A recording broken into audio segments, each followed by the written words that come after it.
ನಿಮ್ಮ ಹತ್ರ ಇರೋ ಹಳೆ ಗಾಡಿ ಎಷ್ಟೇ ಸರ್ವಿಸ್ ಮಾಡಿದ್ರು ಮೈಲೇಜ್ ಕೊಡ್ತಾ ಇಲ್ವಾ? ಅದರಲ್ಲೂ ಇವಾಗ E20 ಪೆಟ್ರೋಲ್ ತಗೊಂಡ್ಬಂದು ನಿಮ್ಮ ಹಳೆ ಗಾಡಿನ ಗುಜರಿಗೆ ಹಾಕಿಸೋದಂತೂ ಗ್ಯಾರಂಟಿ.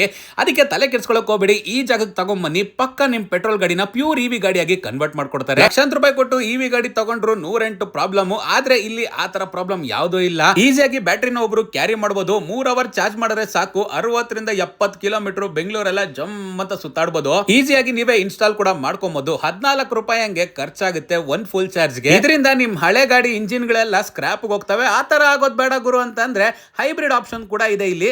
ಯಾವ ಜಾಗಕ್ಕಪ್ಪ ವಿಸಿಟ್ ಮಾಡ್ಬೇಕಂದ್ರೆ green tiger mobility private limited ಅನ್ನೋ ಈ ಜಾಗಕ್ಕೆ ನೀವು ವಿಸಿಟ್ ಮಾಡಿದ್ರೆ ನಿಮ್ ಹಳೆ ಗಾಡಿಗೆ ಮರು ಜೀವ ಬಂದಂಗ ಆಗುತ್ತೆ ಗುರು. 3 different types of drive mode ಇರೋದ್ರ ಜೊತೆಗೆ ಬ್ಯಾಟರಿ ಇಂಡಿಕೇಶನ್ ಕೂಡ ಅಲ್ಲೇ ತೋರಿಸುತ್ತೆ. ರಿವರ್ಸ್ ಮೋಡ್ ಆಪ್ಷನ್ ಕೂಡ ಇದೆ. 1.82 ಕಿಲೋವಾಟ್ ಬ್ಯಾಟರಿ ಹೊಂದಿರುವ ಈ ಗಾಡಿ ಈಸಿಯಾಗಿ ಸಿಟಿಲಿ 60 to 70 ಕಿಲೋಮೀಟರ್ಸ್ ಓಡುತ್ತೆ. ಆರ್ಟಿಒ ಬಗ್ಗೆ ತಲೆ ಕೆಡಿಸ್ಕೊಳ್ಳಕ್ಕೆ ಹೋಗಬೇಡಿ. ARAI ಅಪ್ರೂವ್ಡ್ ಆಗಿದೆ. ಮೇಕ್ ಇನ್ ಇಂಡಿಯಾ ಪ್ರಾಜೆಕ್ಟ್ ಗುರು ಇದು. ಆರ್ಟಿಒ ಕೆಲಸ ಎಲ್ಲ ಇವರೇ ನೋಡ್ಕೊಂತಾರೆ. 11 ತರದ ಗಾಡಿಗಳನ್ನ ಇವಿ ಕನ್ವರ್ಟ್ ಮಾಡಬಹುದು. 7 ತರದ ಗಾಡಿಗಳನ್ನ ಹೈಬ್ರಿಡ್ ಆಗಿ ಕನ್ವರ್ಟ್ ಮಾಡಬಹುದು.